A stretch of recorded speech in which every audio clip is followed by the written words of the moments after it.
காலையிலேருந்து சட்டசபை லைவ் பார்த்து ஒரு 4-5 பாலகிருஷ்ணா படத்தை ஒரே நேரத்தில் பார்த்த மாதிரி ஹேங் ஓவரில் இருந்தேன்.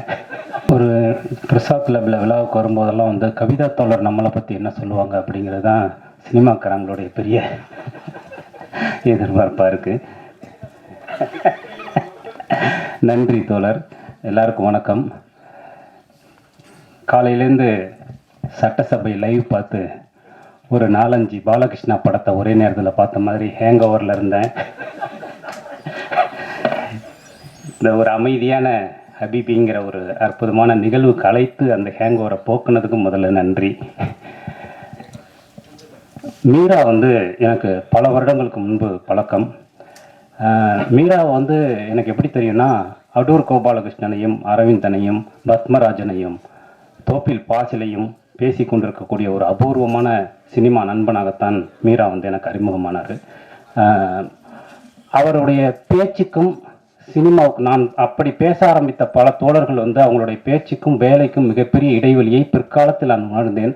ஆனால் அன்றைக்கு என்னிடம் பேசிக்கொண்டிருந்த அதே மீராவை இன்று வரைக்கும் நான் அந்த சினிமா துறையில் பார்த்து கொண்டிருப்பதுங்கிறது பெரிய விஷயம். அதை வந்து தன்னுடைய படைப்புகளின் மூலமாக தொடர்ந்து மீரா செய்து கொண்டே இருக்கிறார். ஏன்னா அவருடைய படங்கள் வந்து இதற்கு முந்தைய படங்கள் கமர்ஷியலாக பெருசாக போகலனாலும் அவள் பெயர் தமிழரசி வந்து ஒரு முக்கியமான படம் தமிழில். அது அந்த ஸ்பேஸில் பாவை கூத்து பின்புலத்தில் சொல்லப்பட்ட ரொம்ப முக்கியமான கதை. அது முழுமையடையாமல் போயிடுச்சு. அதே மாதிரி தான் இரண்டாவது படமும். அப்படி வந்து தொடர்ந்து அவர் வந்து ஒரு நல்ல சினிமாவுக்கும் வியாபாரத்துக்கும் இடையில் கடந்து போராடிட்டே இருக்கிறத வந்து நானும் யுகபாரதி நானும் பார்த்துக்கிட்டே இருப்போம். அந்த அவஸ்தையை வந்து பார்த்துக்கிட்டே இருக்கும்போது, ஏன்னா அந்த அவஸ்தையை நாங்களும் அனுபவித்திருக்கிறோம். அதில் கண்டிப்பாக மீரா என்னைக்காவது ஒரு முழுமையான வெற்றியை அடைவார் அப்படிங்கிற எதிர்பார்ப்பை ஹபீபி பூர்த்தி செய்திருக்கிறது. அதற்காக வந்து உங்கள் எல்லோருக்கும் மீராவின் சார்பாக நன்றி. ஏன்னா இந்த படம் வந்து வந்த பிறகு நான் இந்த ஹபீபி பார்த்துட்டு யுகபாரதி அண்ணனுக்கு ஃபோன் பண்ணி பேசினேன். ரொம்ப நல்லா இருக்குண்ணே, ரொம்ப அற்புதமான ஒரு படைப்பு அப்படின்னு சொல்லிட்டு மீராட்டையும் பேசினேன். எனக்கு வந்து இந்த படத்தோடைய ரிசப்ஷன் எப்படி இருக்குங்கிறது தான் எனக்கு ரொம்ப ஆர்வமாகவும் இருந்தது. அப்போ படம் வந்த 2வது நாள் நான் மீராவுக்கு ஃபோன் பண்ணி, விமர்சனங்கள்லாம் ரொம்ப நல்லா வருது மீரா, ரொம்ப சூப்பராக இருக்குது, நீங்கள் ஜெயிச்சிட்டீங்க அப்படின்னு நான் மெசேஜ் பண்ணியிருந்தேன் அவருக்கு. ஸோ எனக்கு ரொம்ப சந்தோஷம். இந்த மாதிரியான ஒரு படத்தை இன்றைய சூழலில் ஊடகங்களை வந்து கொண்டாடி தீர்த்துருக்கீங்க. அதுக்கு வந்து என்னுடைய பெரிய நன்றி ஒரு படைப்பாளியாக. ஏன்னா இது ஒரு பெரிய ரெஸ்பான்சிபிலிட்டி. நான் ஹபீபி படத்தை எப்படி பார்க்குறேன்னா, தமிழ் இலக்கியத்தில் வந்து இஸ்லாமியர்களுக்கு வந்து ஒரு மிகப்பெரிய வரலாறு இருக்குது. சீரா புராணத்தில் தொடங்கி தோப்பில் முகமது மீரான் வரைக்கும் ஒரு மிகப்பெரிய வரலாறு இருக்குது. தமிழக அரசியல் வரலாற்றில் இஸ்லாமியர்களுக்கு மிகப்பெரிய பங்கு இருக்குது. ஆனால் தமிழ் சினிமாவில் மட்டும் எப்படி அது நடக்காமலே போயிடுச்சு அப்படிங்கிற ஒரு மிகப்பெரிய வருத்தம் வந்து எனக்கு இருக்கும். யுகபாரதி என்ன சொன்ன மாதிரி, ஒன்று இஸ்லாமியர்களை தீவிரவாதிகளாக கறிக்கடை பாய்களாக மட்டுமே நம்ம பார்த்துருக்கோம். இல்லை அப்படின்னா கடைசி நேரத்தில் ரத்தம் சொட்ட சொட்ட நானும் இந்தியன் தாண்டா அப்படின்னு சாவுற ஒரு இஸ்லாமிய நான் பார்த்துருக்கோம். ஒன்று இழிவுபடுத்துவார்கள் அல்லது புனிதப்படுத்துவார்கள்.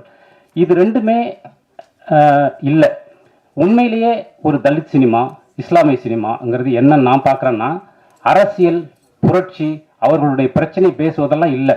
முதல்ல அவர்களை மனிதர்களாக காட்டுவது, அவர்களுடைய ஈஸ்தட்டிக்கை காட்டுவது, அவர்களுடைய உணர்வுகளை உண்மையாக காட்டுவது, அதுதான் உண்மையிலேயே ஒரு தலித் சினிமா, உண்மையிலேயே ஒரு இஸ்லாமிய சினிமா.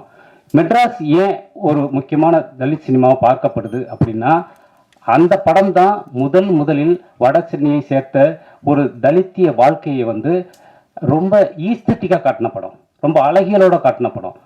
ஒரு தலித்துக்கு ஒரு காதல் இருக்கும், அவனுக்கு ஒரு அம்மா இருக்கும், அவனுக்கு ஒரு அம்மா சென்டிமெண்ட் இருக்குன்னே எனக்கு தெரியாது.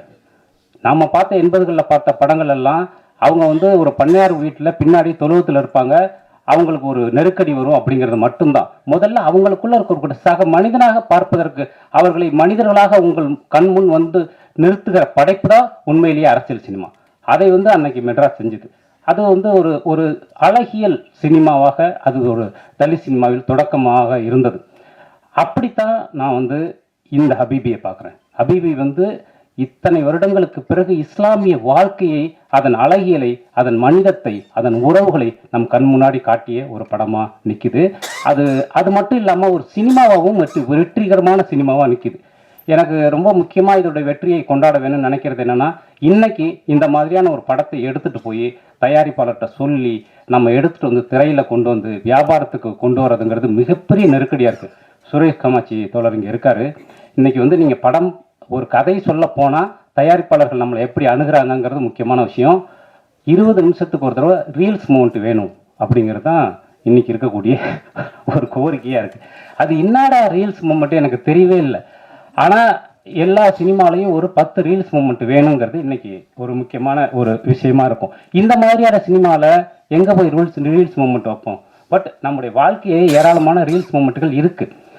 அப்படி ஒரு உண்மையான இலக்கியத்தை தமிழ் சினிமாவுக்கு கொண்டு வர்றதுங்கிறது இருக்கு இல்லையா, இதோடைய வெற்றி வந்து இன்னைய சூழலில் ரொம்ப முக்கியமான விஷயமா பார்க்குறேன். கார்த்திக் நேத்தா சொன்னது மாதிரி இவ்வளவு இரைச்சல்களுக்கு நடுவில் இந்த படம் வந்து ஜெயித்திருக்கிறது அப்படிங்கிறது ஒரு மிகப்பெரிய நம்பிக்கையாக நான் பார்க்கிறேன். சிறை படத்தில் ஒரு காட்சி வரும், தமிழ் தோழர் எழுதின அந்த படத்தில். அந்த காட்சி வந்து இஸ்லாமியர்களை ஒரு பொது சமூகம் எப்படி பார்க்கிறது, எப்படி பார்க்கக்கூடாது அப்படிங்கிறது தான் அந்த ஒரு காட்சி. இந்த படம் எப்படி பார்க்கணும் அப்படிங்கிறது சொல்லுது ஹபீபி. அதுதான் வந்து இந்த படத்தின் மிக முக்கியமான வெற்றியாக நான் நினைக்கிறேன். இந்த படம் தமிழ் தோழர் சொன்ன மாதிரி ஒரு 100 வருடங்களுக்கு பிறகு ஒரு திறப்பை ஏற்படுத்தி இருக்கிறது. இந்த திறப்பிலிருந்து நிறைய நல்ல சினிமாக்கள், நிறைய சமூக சினிமாக்கள், நிறைய அழகியல் சினிமாக்கள், ஈரான் சினிமாக்கள் மாதிரி இங்கே உருவாகணும். அதற்கென்று ஒரு வியாபாரம் உருவாகணும் நான் நினைக்கிறேன் ஓடிடி தளங்களில். ஏன்னா இந்த மாதிரி படங்கள் இன்றைக்கு உலகம் முழுவதும் கொண்டாடப்படுது. இங்கே தான் அதுக்கான ஒரு வியாபாரமே உருவாகாமல் இருக்குது.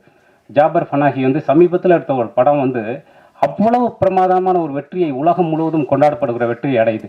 இங்கேருந்து ஏன் அந்த மாதிரியான சினிமாவுக்கு ஒரு வியாபார தளம் அமைக்கப்படலைன்னு எனக்கு ரொம்ப வருத்தமாக இருக்குது. ஏன்னா இன்றைக்கி ஓடிடியில் இந்த மாதிரி படங்கள் பார்க்கறதுக்கு ஒரு மிகப்பெரிய மக்கள் கூட்டம் உருவாயிடுச்சு.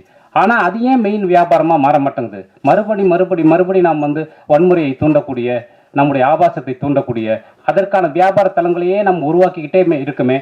அது ஏன்னா தொடர்ந்து முதலாளிகள் இதை செய்து கொண்டிருக்கிறார்கள். மக்களுக்கும் முதலாளிகளுக்குமே ஒரு பெரிய கேப் இருக்குது. முதலாளிகள் உருவாக்கக்கூடிய சந்தையில் எந்த பொருள் விற்கிறதோ அதன் பின்னாலேயே நாம் ஓடக்கூடியவர்களாக நம்மை மாற்றி வைத்திருக்கிறார்கள்.